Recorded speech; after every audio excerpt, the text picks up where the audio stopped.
자이파 세대들의 수업에서 집중력을 높이는 법. 자이파 세대는 디지털 환경에서 자라난 세대로 정보의 홍수 속에서 살아가고 있습니다. 이들은 빠르게 변화하는 기술과 다양한 미디어에 익숙하지만 그만큼 집중력을 유지하는 데 어려움을 겪기도 합니다. 이러한 자이파 세대가 수업에서 집중력을 높이기 위해서는 몇 가지 전략이 필요합니다. 첫 번째, 디지털 디톡스의 중요성입니다. 자이파 세대는 스마트폰과 같은 디지털 기기에 많은 시간을 할애합니다. 수업 시간 동안에는 이러한 기기들을 잠시 멀리하는 것이 중요합니다. 스마트폰을 끄거나 비행기 모드로 설정하여 알림을 차단하고 수업에만 집중할 수 있는 환경을 조성하는 것이 좋습니다. 디지털 디톡스는 단순히 기기를 멀리하는 것뿐만 아니라 디지털 기기 사용 습관을 재정비하는 과정입니다. 두 번째, 적극적인 참여 유도입니다. 수동적으로 수업을 듣는 것보다 적극적으로 참여하는 것이 집중력을 높이는 데 도움이 됩니다. 질문을 하거나 토론에 참여하고 노트 필기를 통해 중요한 내용을 기록하는 습관을 들이는 것이 좋습니다. 이는 학습 내용을 더 잘 이해하고 기억하는 데도 도움이 됩니다. 세 번째, 예습과 복습의 중요성입니다. 적극적인 참여는 단순히 수업 중에 손을 드는 것만을 의미하지 않습니다. 수업 전에 미리 학습 내용을 예습하고 수업 후에는 복습을 통해 학습 내용을 정리하는 것도 포함됩니다. 이러한 일련의 과정은 학습에 대한 주도성을 높이고 학습 동기를 강화하는 데 큰 역할을 합니다. 네 번째, 짧고 집중적인 학습 세션입니다. 긴 시간 동안 집중하는 것은 어렵기 때문에 짧고 집중적인 학습 세션을 활용하는 것이 효과적입니다.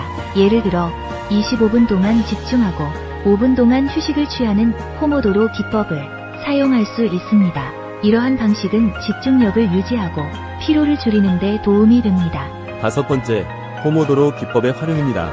포모도로 기법은 단순히 시간을 나누는 것 이상의 의미를 가집니다. 이 방법은 집중과 휴식을 반복함으로써 뇌의 피로를 줄이고 학습 효율을 극대화하는 데 목적이 있습니다. 또한 짧은 시간 동안 집중해야 한다는 압박감이 오히려 집중력을 높이는 데 도움이 될 수 있습니다. 여섯 번째, 적절한 휴식과 운동입니다.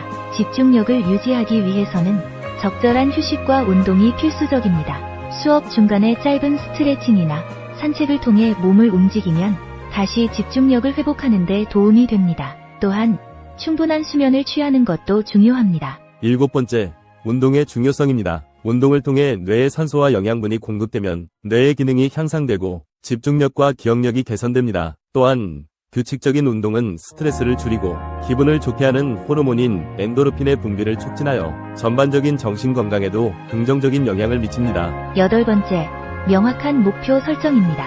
수업에서 무엇을 배우고자 하는지 명확한 목표를 설정하는 것이 중요합니다. 목표가 명확하면 그 목표를 달성하기 위해 집중력을 유지하는 데 도움이 됩니다. 또한 목표를 달성했을 때의 성취감을 통해 동기부여를 받을 수 있습니다.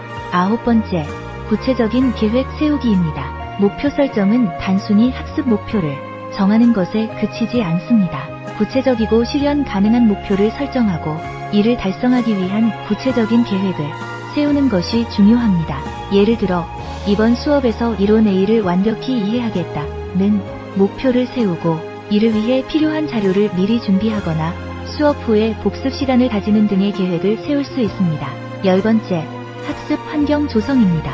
집중할 수 있는 학습 환경을 조성하는 것도 중요합니다. 조용하고 정돈된 공간에서 공부하는 것이 좋으며 필요한 학습 도구를 미리 준비해 두는 것이 좋습니다.